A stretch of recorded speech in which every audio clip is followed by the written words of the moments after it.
Tonight, smooth sailing ahead. Cruise ships cleared to re-enter South Australia, but which ones are heading to the Spencer Gulf?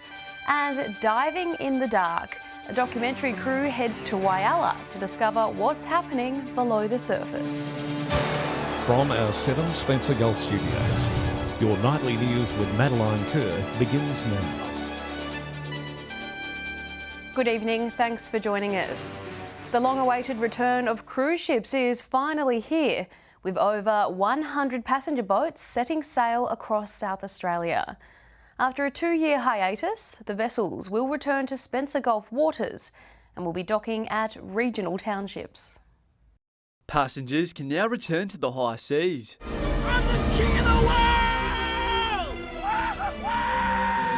SA Health has given the all-clear for cruise ships to travel across the entire state, an announcement that is welcomed by the tourism industry. A very excited tourism industry here in Port Lincoln. The tour operators are obviously keen to get cruise ships back in town.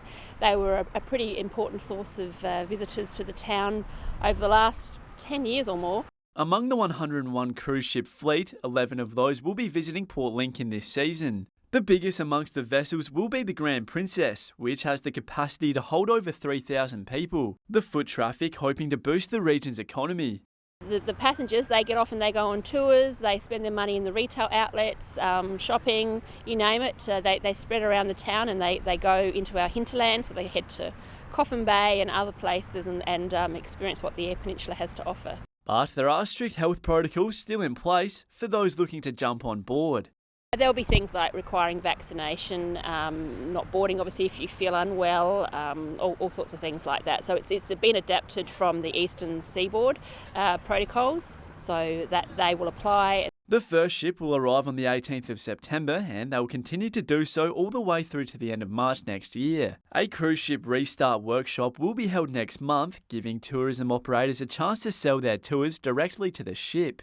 We're having a workshop. The Tourism Commission is running a workshop here in Port Lincoln on the 14th of July. That will be open to anybody who's interested in cruise, but obviously we'd encourage operators to come along. Henry Millick, 7 Spencer Gulf News.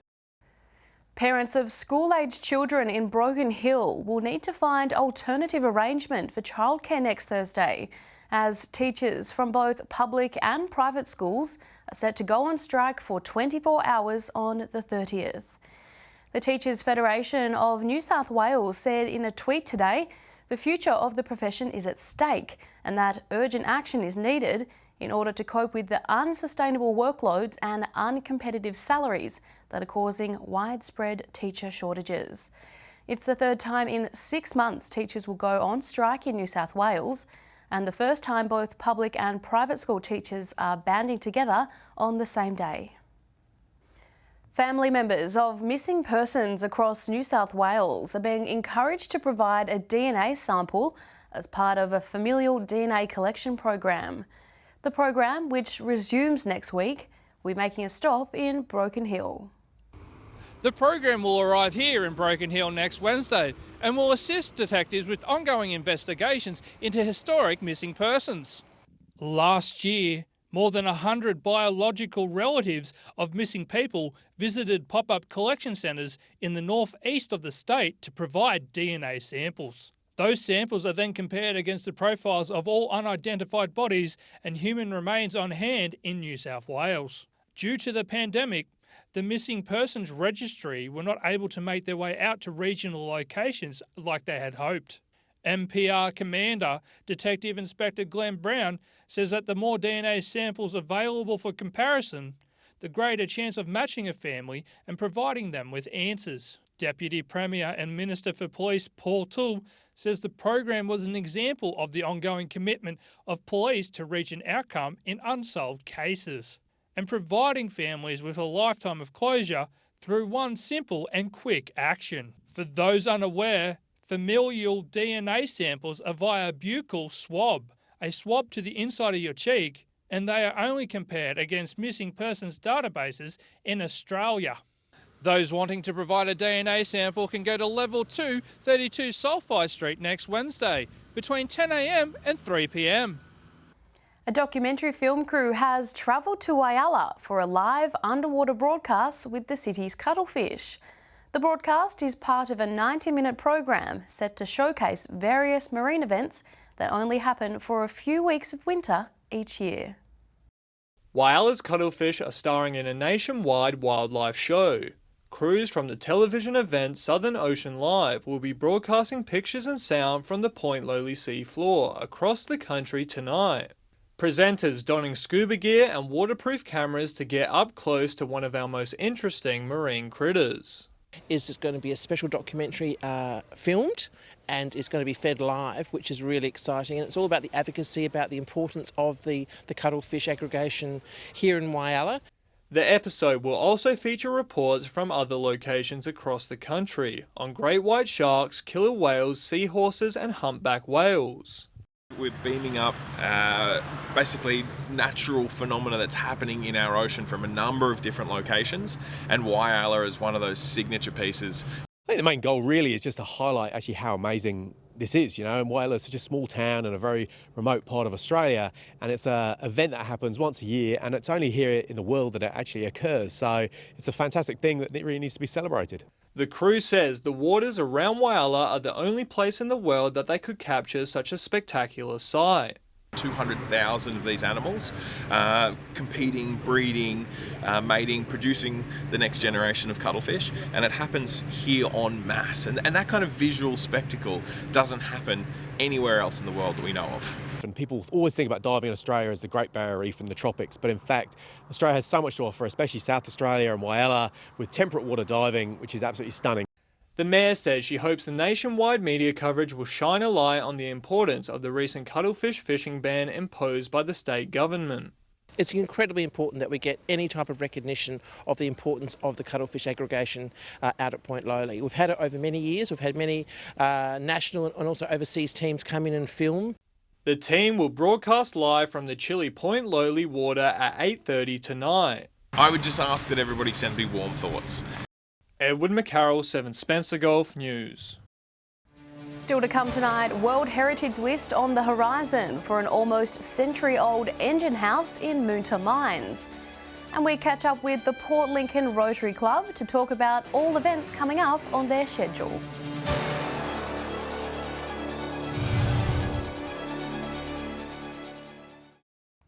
Welcome back to 7 Spencer Gulf News. Port Pirie Police detected an alleged drink driver on Sunday night. Officers pulled over a ute around 10 p.m. as it was driving at speed along Grey Terrace. The 64-year-old man behind the wheel complied to a roadside breath test, which read 0.110, more than twice the legal limit. His licence was immediately suspended for 6 months. His car's been impounded for 28 days, and he'll appear in court at a later date. The Copper Coast community is pumping life back into 19th century mining structures and relics. Moonta Mines was declared a state heritage area in 1984 and nationally listed in 2017. But now they're looking at the next stage, which is declaring the area as World Heritage listed. The Moonta Mines are one step closer to becoming World Heritage listed and recognised on an international level. Today we have a visit from Barry Gamble, who's from England, who's helping prepare the plan for the nomination of the Moonta and Burra Cornish mining sites for World Heritage listing. If the Moonta Mines ticks enough boxes, the site will be legally protected by an international convention administered by the United Nations Educational, Scientific and Cultural Organisation. It becomes much more well known, and as Barry's been explaining to us today, it actually makes the connection between this site in Moonta and those sites in Cornwall, which is the origin of these mining technologies. So I think it's really good to actually show how Moonta is significant in a world sense. World Heritage consultant Barry Gamble has travelled all the way from the UK to visit the site and to examine the prospects for World Heritage listing. It's like being at home being here, because what you have here in South Australia at Burra and Moonta is the best Cornish mining cultural landscape outside of Cornwall and West Devon. Barry says it's a long process to become certified on the global stage, but says the community of Moonta have celebrated and protected the history extremely well over the years. The work that's been done that I've seen here today, the conservation work being done, is at the heart of the World Heritage Convention. It's hoped that generations to come will be able to experience and immerse themselves in the rich mining history in Moonta. Annabelle Francis, 7 Spencer Golf News. The Port Lincoln Rotary Club is continuing to make a difference within the community. Whether the project is big or small, the Rotary Club is willing to assist in any way they can. The Rotary Club in Port Lincoln is offering a helping hand to those in need. The club is busy with their major project. This year they raised funds for Bedford Industries. We raised $160,000 to go towards that. That nearing completion now. They've got the shed up. We're just waiting on the car park and a bit of groundwork to be done, and that will be completed. Rotary also assisting organisations in obtaining grants through the Bendigo Community Bank. So we can become a partner. So we will apply for the grant. We'll put in money towards that, and then when the money comes back through the bank to us, we'll donate it to that organisation. The international organisation has been helping communities for decades, whether that be offering support to schools, hosting barbecues or putting up marquees. We put up the tents or the marquees for the Bendigo Bank. They have marquees. Charitable organisations or community organisations can hire them. We'll deliver them, put them up and then go and pull them back down. Club President Tony Stockham promoting the ethos of the Rotary by putting the community above himself. So it's what you can put in, and one of our themes is service above self. So look after the community, look after the club you're in, above what your needs are. Henry Millick, 7 Spencer Golf News. Stay with us after the break. We go behind the scenes of a new performance coming to Port Pirie. And after 4 years off the courts, Broken Hill Basketball Association and PCYC team up to bring the winter basketball competition back.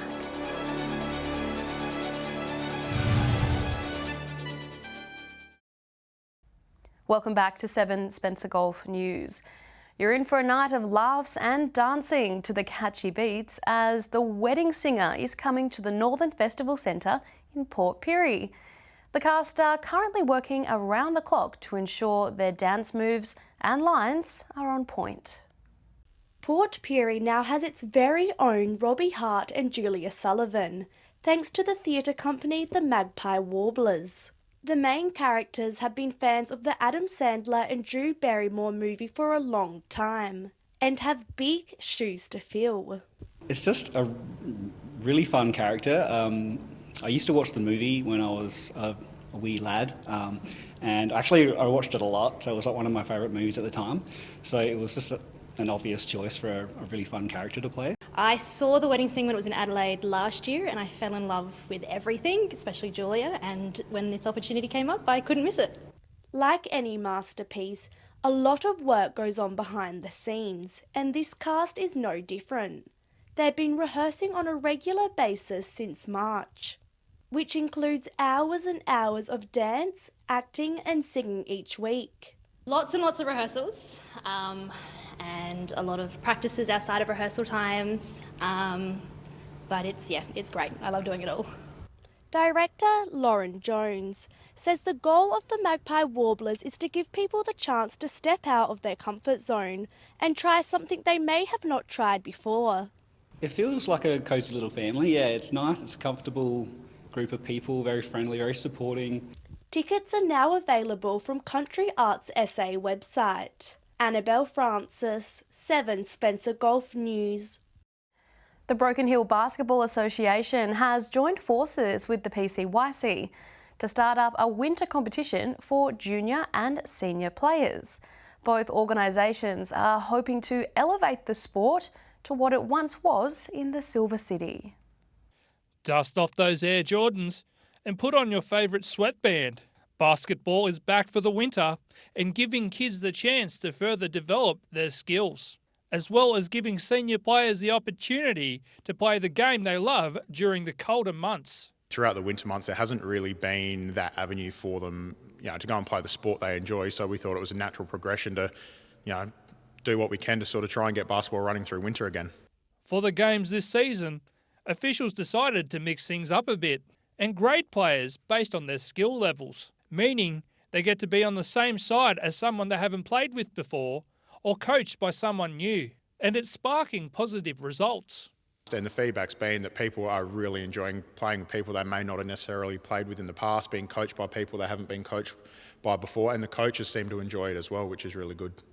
Prior to last Sunday, 120 people had registered their interest in the competition. But by game day, around 150 people made their way to the basketball stadium. Great numbers for a small city. At the moment, the interest rate's quite high, and hopefully when the footy and the netball and all finish, we'll probably get a few more back in as well, which would be great. The organisation has been very thankful for the help the PCYC has given them to get the competition up and running. With Michael's skills that he's got everybody informed of what's going on and got it going, so the PCYC's been a very valuable partner in this for sure. Joshua Mercer, 7 Spencer Golf News. Stay with us after the break. Push-ups for a cause. We check in with the locals taking part in the month-long fundraiser, and we'll have the weather details.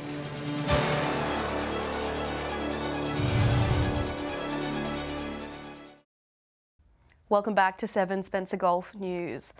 After a brief break from the action for the Queen's birthday weekend, many of the region's sports leagues have returned to the courts. While most are in the heat of mid-season contests, a local table tennis league has now named its champions. Edward McCarroll reports. Port Augusta's Netball League has resumed this weekend after many of its players were away at country championships over the league break. Of those players, Port Augusta's under-15s went on to win their grade. But back home, this week's matchup saw Magpies face off against St. Joseph's, with the Pies just inching ahead by 5 points to take the win. In the other game, Vikings continued their dominance over the league with a win over the Railways, 42-40. We had a bit of an upset in Port Lincoln netball this weekend, with the undefeated Waybacks' 6-game winning streak coming to an abrupt end. It was Wanilla Rangers that beat the top dogs with an impressive 4-point lead. In the other game, Imperials smashed Boston 54-29. This weekend, the Copper Coast Table Tennis League also held its club championship. Club legend Callens Lim played a faultless game of table tennis, defeating Michael Glassam to win his 9th straight Open Championship. In Division 2, Dylan Branford had a tight tussle against the determined Caroline Reed, but was able to win the game in 3 sets. In Whyalla Soccer, Lions had the bye and were resting up for a special tribute match that will be coming up this weekend. In the meantime, Steel United defeated Croatia 4-1. Mitchell Boehm and Logan Green each scoring 2 goals for Steel to ensure they went home with the win. In the other game, Wanderers took on Westlands with the Blues taking the lead from the get-go. But then, less than a minute into the second half, Westlands scored a goal that closed the gap. Despite strong attacks from both sides, it was the final goal from Turbohaven Singh that cemented the win for Wanderers, 3-1. That's it for this week's Sports Wrap. If you would like your team's results featured in our bulletin, please let us know through our Facebook page. The Push-Up Challenge is into its final week. The month-long event returned this year, raising money for mental health. A number of local businesses across Australia are doing 3,139 push-ups for the month of June, which is the number of lives lost to suicide in Australia in 2020. The challenge is proudly supported by Lifeline Australia, Push Up for Better Foundation and Movember. If you would like to donate to the worthy cause, you have until Friday to do so. Time now to take a look at what's happening in the weather around the Spencer Gulf, and today was supposed to be one of the coldest of the year. That's because it's the winter solstice, the shortest day on the calendar with the least amount of sunlight. Less than 10 hours of daylight in Port Lincoln today. The sun rose at 7:33 before setting 9 hours and 49 minutes later at 5:22. So the days will get longer from here on out. Taking a look at today's weather map, it got to 18 degrees in Whyalla just after 2:30, 1 degree warmer in Woodner and Port Augusta, 19 today. And it's not on the map, but it was just 12 degrees in Clare. Taking a look at the satellite image now, a high pressure system will move over the northern parts of South Australia over the next couple of days. Then a ridge will continue over the north for the rest of the week. A cold front is expected to move over the south of the state on Friday, followed by another cold front on Sunday. Moving on to tomorrow's weather outlook now, and we'll start with the Gulf waters. West to northwesterly winds 10 to 15 knots, turning northerly during the afternoon. Seas below 1 metre. South to southwesterly swell around 1 metre. Taking a look at tomorrow's temperatures now, between 11 and 19 degrees in Port Lincoln with a shower or two, 18 in Cleve, 20 the top in Woodna. Whyalla will get to single digits overnight between 9 and 19 degrees. Same in Port Augusta. Kadina, partly cloudy and 17 degrees. Port Pirie, partly cloudy and 18. Shower or two clearing in Clare on Wednesday between 9 and 15 degrees. Broken Hill, sunny and 17 degrees, just 5 degrees overnight. Taking a look further through the week now, and Thursday isn't looking too bad at all. Sunny conditions in the early 20s in Port Augusta, Woodna, Whyalla and Port Pirie, partly cloudy in Port Lincoln. Bit of drizzle on Friday around Kadina, Adelaide and Woodna, 17 in Port Lincoln. Quick look at Saturday's forecast, 19 in Port Augusta, 18 in Whyalla, Woodna and Port Lincoln. And that's the local news this Tuesday. I'm Madeline Kerr. Thanks for joining us. I'll have updates later, but until then, enjoy your evening. Good night.